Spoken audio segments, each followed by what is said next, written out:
Silver's price is about to break out. They can no longer keep the price of silver down. Silver is about to go to the moon. Silver's price is about to explode. You've heard all of this before. It's only a matter of time before we see silver's price go sky high. Well, I tell you what, every time we've seen movements like what we saw last week, well, we get a little bit excited, myself included, only to have silver come back and kick us square in the testicles, or if you're a woman, or straight up to your ovaries. Well, let's guard against some of these thoughts. Let's see what kind of realism we can capture with regards to silver and find out if silver's day truly is coming. Let's explore.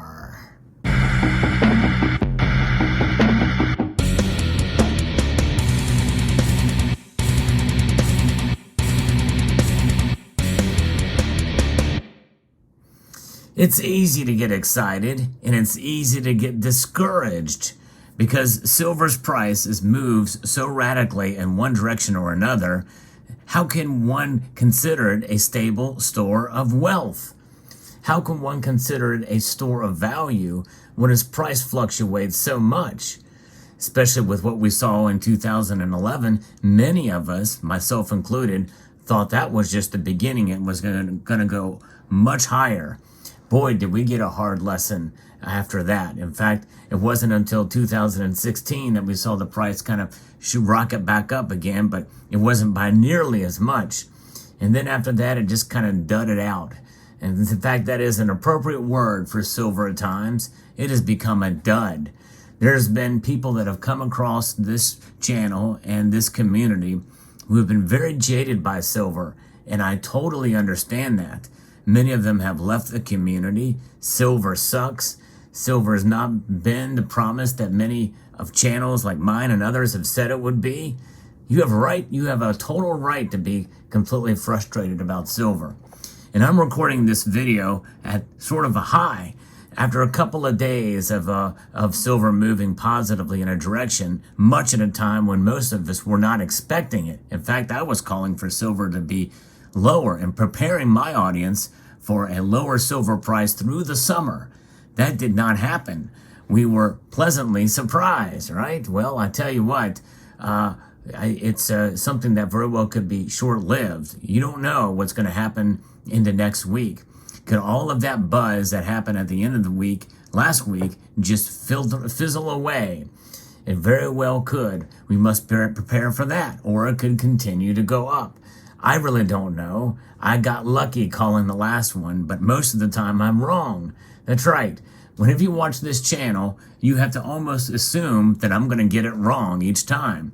You know, I've been right more about gold than I have about silver, but that's a little easier. Gold is a metal that doesn't fluctuate as much with price. Silver is a different animal. It is a metal that has just as much, if not more so, industrial applications and value, and are driven by so many different factors in that regard, and it's such a tiny market that it doesn't take much to move it. Even with all of the derivatives tied to silver, you know, there's hundreds of derivative ounces, in other words, ETPs, exchange traded products, for each ounce of silver that you see out there.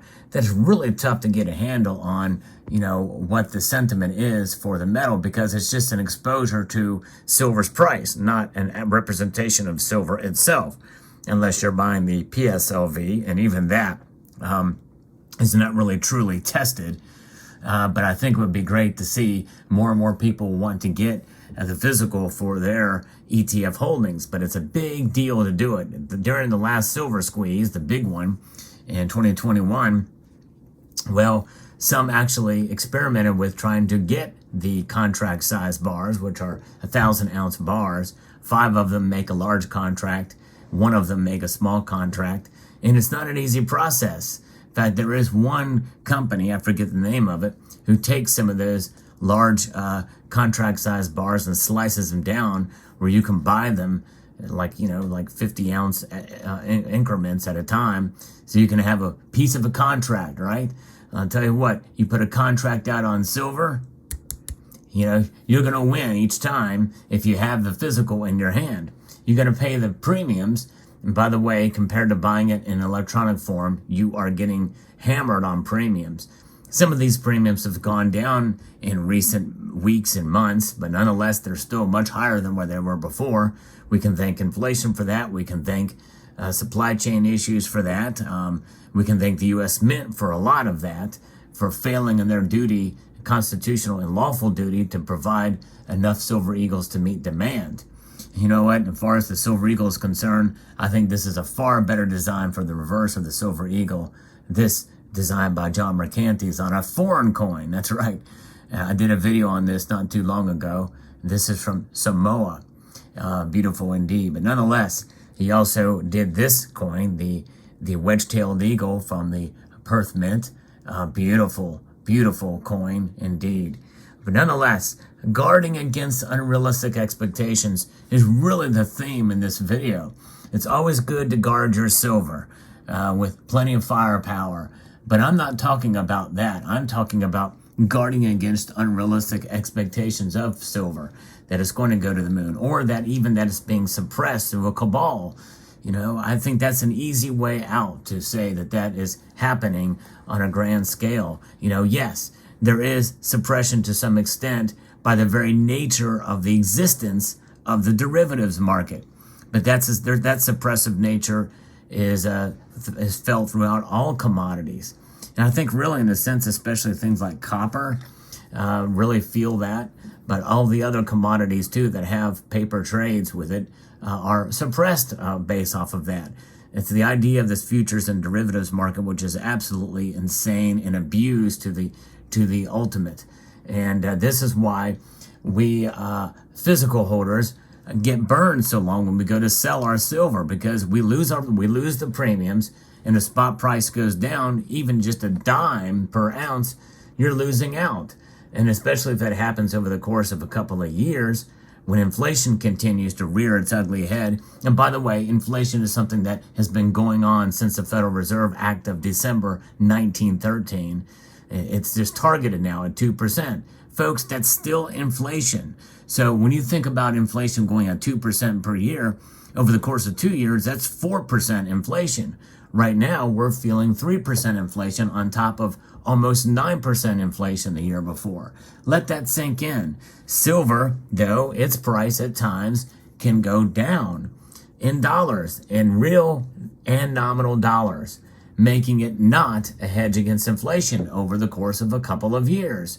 I'll give you a for instance. I did a video about this not too long ago.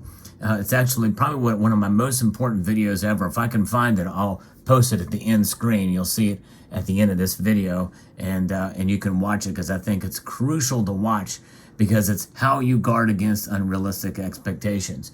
Where somebody spent, lost like $58,000 or something on buying a bunch of Eagles, because he bought all of them right at the top of the market at about $50 a pop, where silver was trading at almost $50 an ounce then. So he paid well over $50 for each of these Eagles and bought a bunch of them, I think $100,000 worth, and lost all of that. So he sold them, was totally jaded.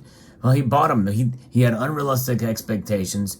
He didn't buy at the right time. He didn't buy the right way. You don't just throw a whole bunch of money at something that you think is going to go higher, especially at the top of the market. That was very foolish of him to do.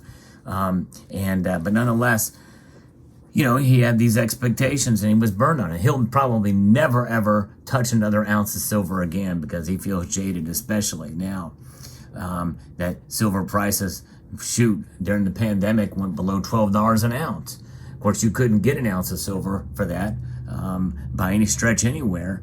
But the physical market is a different animal, and we still are at the mercy of the paper markets. And for the spot price of silver, whatever it may be, that is the foundation from which you pay or you sell your silver. And the price that really matters is the price that you get for it when you go to sell it. That's the only price that matters, other than the price it is when you go to buy it. Everything else is just fluff in between. No matter what I or other channels talk about, whether the markets, and I do like to talk about the markets a lot, but it matters not. It's going to continue to plague us, or frustrate us. But the silver that we have in our hand, that we hold throughout the course of time, is going to remain. And it's going to remain a physical ounce or a physical 5 ounces. Since I've gotten this silver bar, which is not terribly long ago, the price has fluctuated fairly dramatically. But nonetheless, it's still 5 ounces of silver. And if I wait for the right time to sell it, well, then I'll either break even or I might even profit a little bit. But if I sell other silver, I may break even or maybe lose a little bit. It's all about the averages. The averages. It's a game of averages over the course of a bit of time. You don't want to sell all of your silver when the price is at its lowest. So if you need to sell at a certain time, well, sell some, but wait for the timing of the markets. You may need to sell some, the minimal amount to pay a bill or what have you. But this is why I think it's good to have some cash on hand, and maybe some in the bank as well too, for those emergencies. So you don't have to sell your silver. You always need to provide an insurance policy against your insurance policy. Gold and silver are the ultimate insurance policy. So having realistic thoughts about the markets and about silver in general, and guarding yourself against those unrealistic thoughts is whenever you're going to buy an ounce of silver or 5 ounces of silver, what have you, well, always keep in the back of your mind, or even at the front of your mind, that the price could go down the minute I go to press that buy button or I pick it up from my local coin shop. Because it's inevitably going to happen on the way to you or 2 weeks after you have it. You're going to see the price drop, probably. Now, I just made a purchase where it happened the opposite direction. Usually that doesn't happen, but I refer to it as Salivate's law. That's right. Salivate's law, like Murphy's law, is something that happens kind of, as like clockwork. Whenever I go to make a purchase of something, well, the price drops.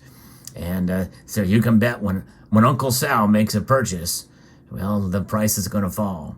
And there you have it. It's almost like an apparition. It's almost like a paranormal activity that occurs. Oh, wait a second. What's going on here? Are you guys seeing that? I'm capturing it right on film. You're seeing it live here. Folks, I'm not doctoring this in any way. The gun is moving. It's pulsating. It's vibrating. How is this happening? It's crazy. It's not like just off screen here. I'm moving it with my hand. Whoa, wait a second. Yes, I am. I'm moving it with my hand. That's me doing it. That's a completely voluntary motion. It's not paranormal activity. It's not paramilitary activity. I'm doing that. I'm causing it to move. There's no mystery here, folks. The mystery has just been solved. Oh, boy, I tell you what. The things we believe in.